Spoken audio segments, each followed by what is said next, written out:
So the main motivation for having a RAN architecture for the evolution of the radio access network is the disaggregation, no, of the system into smaller systems. No? So originally, the main parang diagram of the telecommunications network would involve the core network, ito, the transport network, and then the radio access network, tas papunta na sa UE, sa user equipment, no, via radio frequency. No? So usually in the past, no, magkasama lang po no sa isang box or parang isang equipment, both yung hardware and software ng RAN, no? Specific yung software dun sa hardware na yon. So pag nasira, kahit yung software or yung hardware, then kailangan palitan siya as a whole, no? And then ganun din yung kapag nag-upgrade kayo to another maybe or change to another vendor, pati yung mga other components would also change kasi hindi sila open pa no in the past, no. Yan. And then eventually, no, yung later we'll discuss the different RANs. They change no into parang smaller subsystems. No, yung RAN hindi lang siya isang big na block, no, but rather there are smaller blocks inside, which we will discuss po later, no. And it was easier, no, eventually parang naging natural na evolution lang na maghiwa-hiwalay even pati yung hardware and software. No? Yeah. So when we say disaggregation, this means separation of the hardware and software. And since ang discussion natin is Open RAN, no, naka-focus lang tayo dito sa disaggregation ng RAN component. No? So yung pinaka-component ng telco natin that is nearest the end user. No? Okay. So yung disaggregation of the hardware and software no, started not only in RAN, no, it also happened in other systems, no, due to, of course, the improvement of the technology, yung hardware lumalakas, no. Previously mahina yung mga computers, tapos yung mga servers hindi rin ganun kalakas pa before, but eventually they get more and more powerful. And then that started yung mga virtualization no, ng mga iba't ibang components. No? Yan. Okay, so let me go to the different RAN architectures. No? So we have here the traditional RAN architecture that is called as parang yung non-split type because magkasama po yung baseband unit at saka yung radio unit. No? So this is the configuration in the early stages pa no 2G at saka 3G no. Magkasama sa isang parang cabinet ang baseband unit and radio unit. Okay, so in this traditional base station, the signal processing, RF equipment, and the network access are found here. And then there will be RF cables no, from the radio unit papunta sa pinaka-antenna. No? So, ang problem dito dahil po, syempre, of course, we know that the antenna tower has a huge height, mataas siya masyado, then there will be a lot of losses here no, sa ating transmission line. No? Okay, so what they did no, is to update this such that the radio unit is no longer co-located sa ating baseband unit. Magkahiwalay na sila. No? The baseband unit is here. And then the remote radio unit, yung RRU, or sometimes called as remote radio head, no, are placed now no, nearer the antenna so that there will be less loss no, sa remote radio unit. No. Since this is the one no, na nagko-convert to digital to analog and analog to digital, so ready for propagation na po siya. No. Ayan. So, yung naghiwalay sila, no, meron na tayong interface na tinatawag na front haul interface. And then, meron pa tinatawag na CPRI interface dito. No? So, yung CPRI interface is the front haul interface na proprietary sa baseband and sa RRU. No? So, yan, no, may tatlong components na po tayo. No? Remote radio unit na nearer the antenna, connecting to the baseband unit via the CPRI, one of the front haul na interfaces. Ayan. Okay, so this BBU can also be connected to other RRUs, no? Kumbaga, yun yung naging maganda dito, no?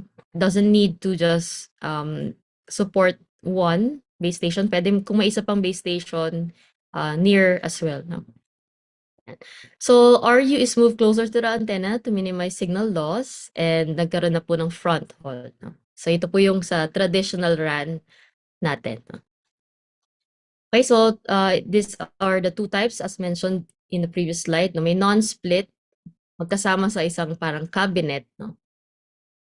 Then ito naman yung split architecture na magkahiwalay na yung BBU and RRU. Tapos meron po tayong front hall interface called as CPRI, no? Ayan. Then of course the RAN, no, is connected to the backhaul to the core network via a backhaul interface or cable. Sa na-discussed rin ni Richard earlier, pwedeng fiber, microwave, or even satellite, no. Yan. Another name for traditional RAN is also known as classical RAN or distributed RAN.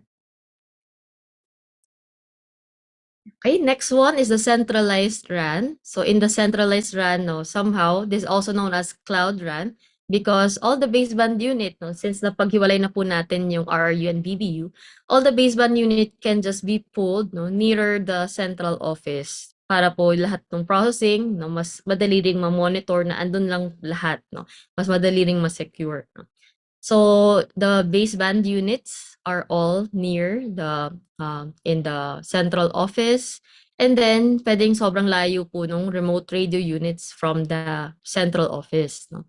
And then para po hindi masyadong matindi yung attenuation, no, they use mga front haul connections via optical distribution network, no? Gumamit sila ng mga fiber connections po papunta sa mga iba't ibang locations, no? Yeah. So ang maganda dito is it showed that you can pull all the resources in one area and then control all the other na cell sites natin, no? But in this model, no, it's not yet solving the problem of vendor lock-in, wherein if you modify or if you upgrade, if you change no isa sa mga components or some of or the interfaces, then you need to follow still no yung system ng vendor na yon. Ayan. So centralized RAN po ito or cloud RAN. Okay, and then another parang version of the RAN, no, is the RAN architecture is the virtualized RAN or also known as virtual RAN, wherein the BBUs can still be pulled no and placed somewhere else. And then ang nangyari po is the BBUs are COTS hardware running on proprietary software no, with virtualized network functions. So virtualized na yung functions ng ating BBU. No? So they're not necessarily just one product na BBU siya, but rather pwedeng bumili lang ng COTS server ang ating yung mobile network operator and then yung software yung nasa loob. No?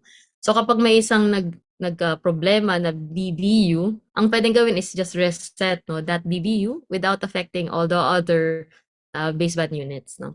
Maganda dyan, pwede rin nila i-pull, no? Pwede rin magkaroon ng load balancing na factor dyan, pwedeng mag-shift no, to the other BBU, yung ibang RRU, if may isang hindi operational. No?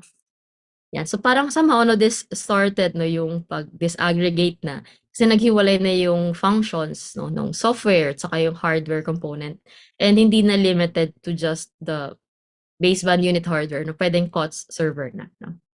Ayan. So, hindi pa ito open RAN because the front haul interface no, connecting this baseband unit and RRU is still proprietary. No? So, kailangan pa rin sundin yung proprietary software. No? Kaya eventually, no, nung ito po yung comparison no, ng different na generations, ay different architectures natin. No? This DRAN, distributed RAN or traditional RAN, cloud or centralized RAN, virtualized or virtual RAN, and then ito na yung open RAN. No?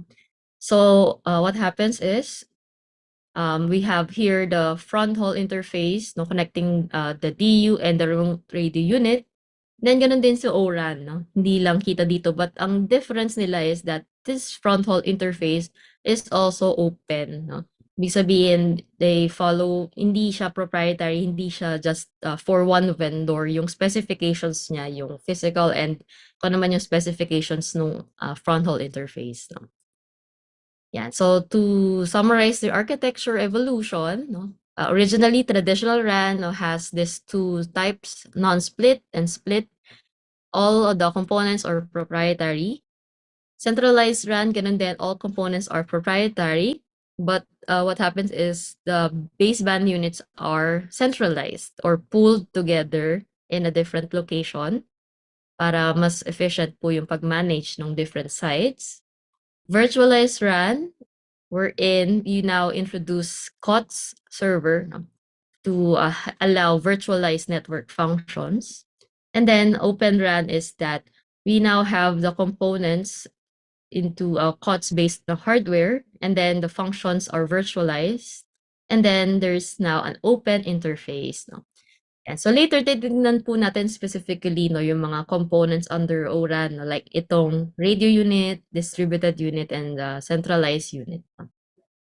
Then, ang maganda rin sa Open RAN, no, depending na lang kung saan nila gustong i-deploy, no, maybe the mobile network operator wants to deploy this to the RU and DU nearer the antennas, or baka gusto nila RU lang yung nasa antenna site, no, or pwedeng lahat, no, sama-sama, like small cell lang, no. So, kung paano yung pagkakahati-hati, no, where they are located, no, that's also defined by 3GPP as the functional split, no. Okay, so this is also no the summary of the architecture evolution. We have in the traditional RAN, no, all the components are proprietary. The RRU, the baseband unit, and the front hall. Ganun din for centralized RAN, no, lahat proprietary. Nagkaroon lang ng update, no, which is yung BBU pooling, and then distribution network in front hall. No. Virtualized RAN, all again proprietary. So, ang hindi proprietary is yung hardware ng baseband unit. No? And then finally, sa Open RAN, all the hardware and the interface are open. No? So, itong hardware ng RRU, hardware ng BBU, and then front hall, open din. No? So, yung software, okay lang na, proprietary siya. Since yung operation naman, yung main motivation talaga ng RAN evolution is kailangan madaling mag-interoperate yung iba't ibang devices, no? So, hindi ka dapat naka-lock-in sa isang vendor lang, no? So, as long as all of them, no, can operate physically, connect to each other, then it's okay to have a proprietary na software. No? Okay, but essentially Open RAN, lahat po ng hardware, including yung interfaces, they should be open or commercial off the shelf sila.